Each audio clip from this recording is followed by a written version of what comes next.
வணக்கம் வீர வணக்கம் வீர வணக்கம் வீர வணக்கம் காவல்துறை கைவனால்.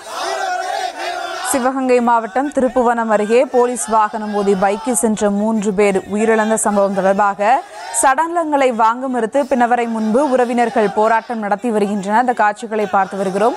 மேலும் விவரங்களோடு இணைகிறார் செய்தியாளர் பாலமுருகன். வணக்கம் பாலமுருகன். உறவினர்கள் போராடி வரும் நிலையில் அவர்களுடைய கோரிக்கை என்னவாக இருக்கிறது? விவரங்கள்.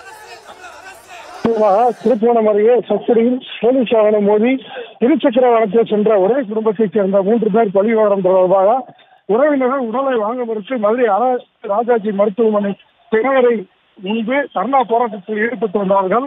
தற்போது பிணவரையிலிருந்து அங்கிருந்து பேரணியாக சென்று அரசு ராஜாஜி மருத்துவமனை அருகே உள்ள சாலையில் பேரணியாக சாலை மறியல் போராட்டத்தில் ஈடுபட்டு வருகிறார்கள்.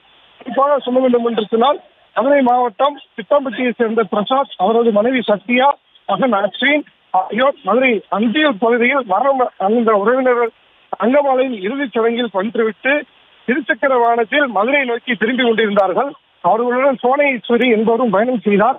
இந்த நிலையில் நேற்று பட்குடி அருகே அவர்கள் வாகனத்தில் வந்து கொண்டிருந்த போது வழியே எதிரே வந்த ராமநாதபுரம் மாவட்ட போலீஸ் வாகனம் இருசக்கர வாகனத்தில் மோதியதில் பிரசாத் சம்பவ இடத்திலே உயிரிழந்திருக்கிறார். சத்யா மற்றும் அஸ்வின் மருத்துவமனைக்கு கொண்டு வயதிலேயே உயிரிழந்திருக்கிறார். சோனேஸ்வரை சிகிச்சைக்காக மருத்துவமனையில் அனுமதிக்கப்பட்டிருக்கிறார். சம்பவத்தால் அணிச்சறிந்த உறவினர்கள் உடலை எடுக்க விடாமல் போலீஸ் வேன் டிரைவரை கைது செய்ய வேண்டும் என கோரி நேற்று சாலை மறியல் போராட்டத்தில் ஈடுபட்ட நிலையில் காவல்துறையினர் அவர்களுடன் சமரச பேச்சுவார்த்தை ஏற்படுத்தி உடலை மதுரை அரசு ராஜாஜி மருத்துவமனை பிறவரைக்கு பிரேத பரிசோதனைக்காக அனுப்பி வைத்தார்கள்.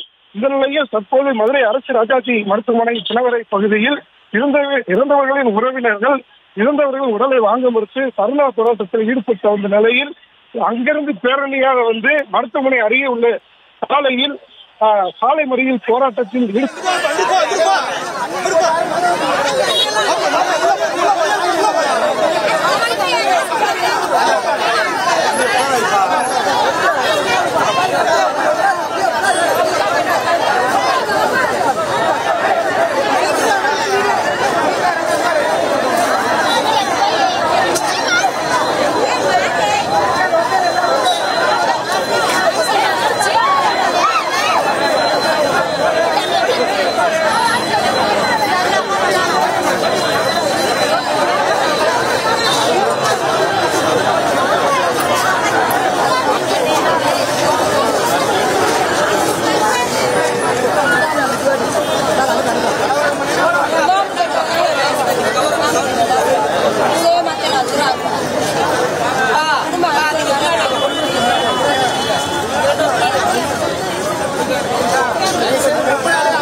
விவரங்களுக்கு நன்றி பாலமுருகன்.